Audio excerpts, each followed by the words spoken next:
आइए, आप हैं जीवन। हाँ, आइए आइए। बस बस बस, छूना नहीं है, मैं अछूत आदमी है ना छू। जय हो। कहाँ के हो? कहाँ पर? ભારતના બંધારણની કલમ 17 અનુસાર અસ્પૃશ્યતા નાબૂદ કરવામાં આવે છે અને કોઈ પણ રૂપમાં એના આચરણની મનાઈ કરવામાં આવે છે.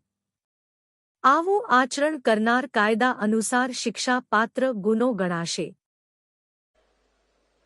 मेरे छोटे भाई धीरेन्द्र शास्त्री जी काफी समय से देश में एकता के मंत्र को लेकर लोगों को जागरूक करते रह रहे हैं. આવા જાતિવાદી ધીરેન્દ્ર શાસ્ત્રીને ભારત દેશના વડાપ્રધાન પોતાના નાના ભાઈ કહે તેને વધારે પ્રોત્સાહન મળે કે નહીં? વડાપ્રધાને સંસદમાં ભારતના બંધારણનું પાલન કરવાના સોગંદ લીધા છે. આવી ભાષા બોલે તો તેના વિચાર કેટલા નીચી કક્ષાના હશે તે સમજાઈ જાય છે. ભારત દેશને હિન્દુ રાષ્ટ્ર બનાવવાના સપના જોતા ધીરેન્દ્ર શાસ્ત્રી પોતે બ્રાહ્મણ છે એટલે આવા સપના જુએ છે. કારણ કે હિન્દુ ધર્મશાસ્ત્રોમાં ફક્ત અને ફક્ત બ્રાહ્મણ જ શ્રેષ્ઠ છે તેવું તેના પૂર્વજ બ્રાહ્મણ પંડિતોએ લખેલ છે. એટલે ધીરેન્દ્ર શાસ્ત્રીને હિન્દુ રાષ્ટ્ર ગમે.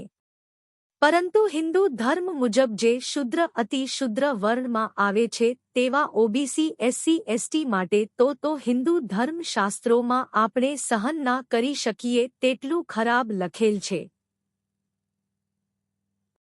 તો આવા જાતિવાદી માનસિક રીતે બીમાર વ્યક્તિને ભારતના વડાપ્રધાન પોતાના નાનો ભાઈ કહે તો દેશના કરોડો શુદ્ર વર્ણના ઓબીસી એસસી એસટી સમાજના અજ્ઞાન લોકો તો હિન્દુ રાષ્ટ્ર બનાવવા માટે ધર્મના નામે બાબાના નામે ગુલામી કરવા તૈયાર થઈ જશે. વડાપ્રધાનને તો ખબર છે કે ડોક્ટર બાબાસાહેબ આંબેડકરના શું વિચાર હતા.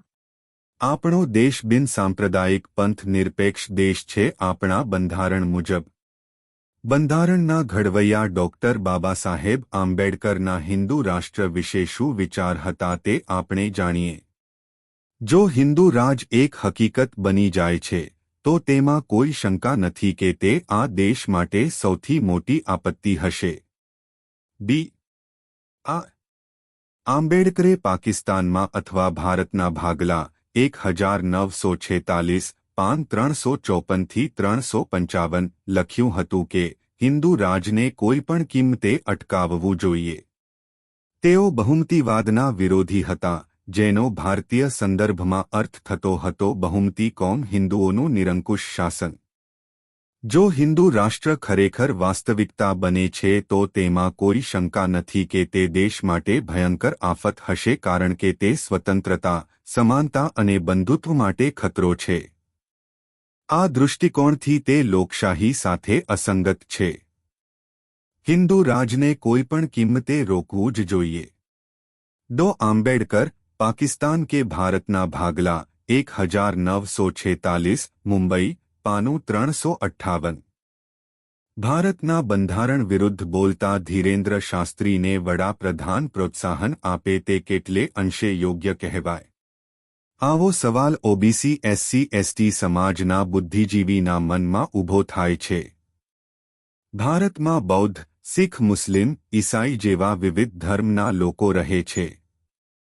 જેમ ધીરેન્દ્ર શાસ્ત્રી હિન્દુ રાષ્ટ્ર બનાવવા બોલે છે તેમ બૌદ્ધ રાષ્ટ્ર, મુસ્લિમ રાષ્ટ્ર, ઈસાઈ રાષ્ટ્ર બનાવવા કોઈ બોલે તો કોઈને ગમે ખરું.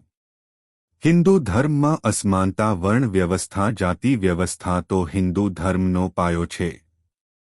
આવી વ્યવસ્થા દેશના કોળી સહિત ઓબીસી એસસી એસટી જે પોતાને હિન્દુ માને છે અને શુદ્ર વર્ણમાં આવે છે તે કેવી રીતે સ્વીકારી શકે?